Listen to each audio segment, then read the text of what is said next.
Chapter 13. And now as I said unto you that after King Mosiah had done these things, he took the plates of brass and all the things which he had kept, and conferred them upon Alma, who was the son of Alma, yea, all the records, and also the interpreters, and conferred them upon him, and commanded him that he should keep and preserve them, and also keep a record of the people, handing them down from one generation to another, even as they had been handed down from the time that Lehi left Jerusalem.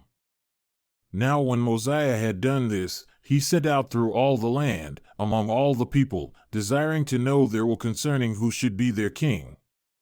And it came to pass that the voice of the people came, saying, We are desirous that Aaron thy son should be our king and our ruler.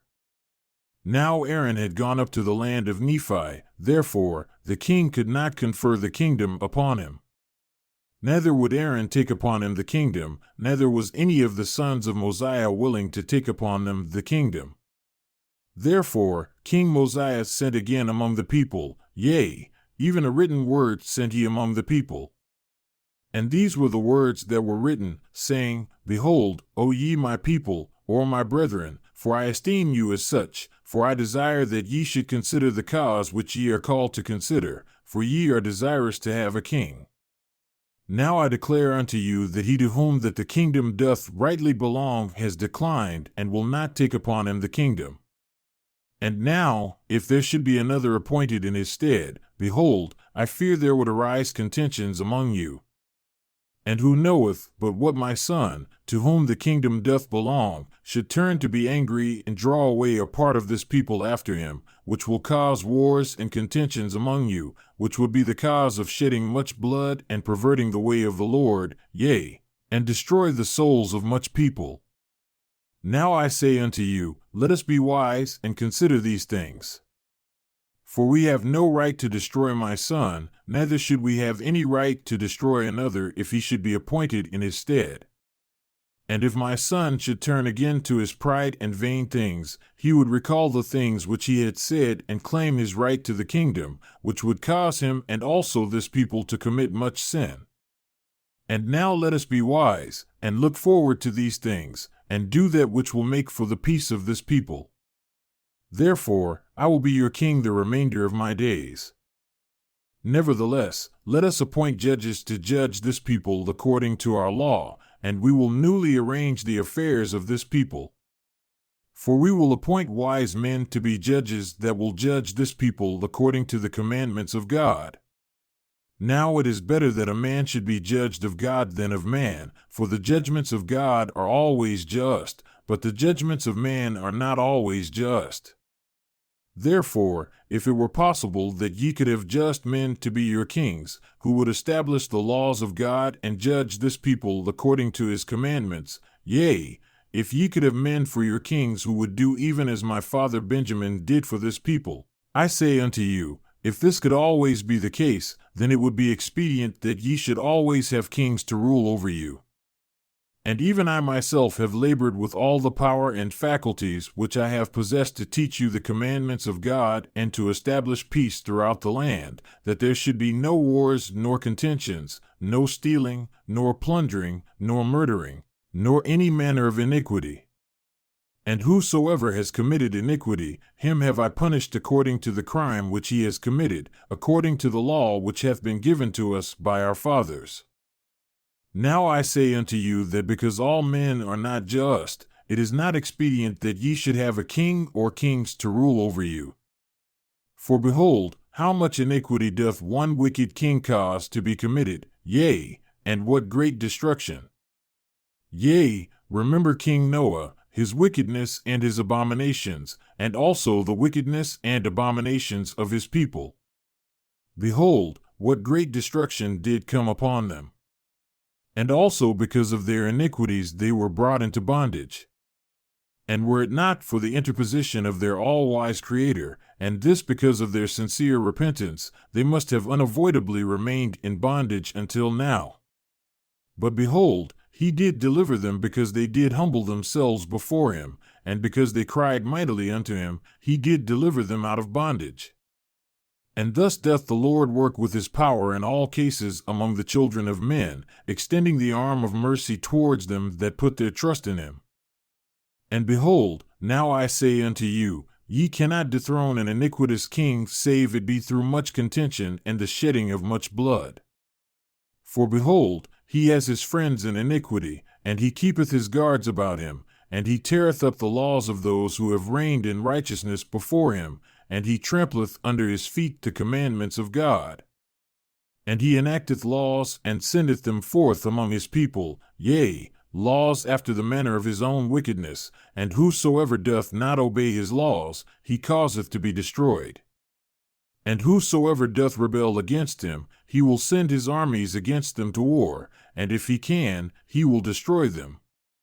And thus an unrighteous king doth pervert the ways of all righteousness.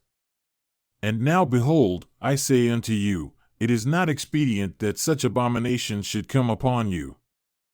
Therefore, choose you by the voice of this people, judges, that ye may be judged according to the laws which have been given you by our fathers, which are correct and which were given them by the hand of the Lord. Now it is not common that the voice of the people desireth anything contrary to that which is right, but it is common for the lesser part of the people to desire that which is not right. Therefore, this shall ye observe and make it your law, to do your business by the voice of the people.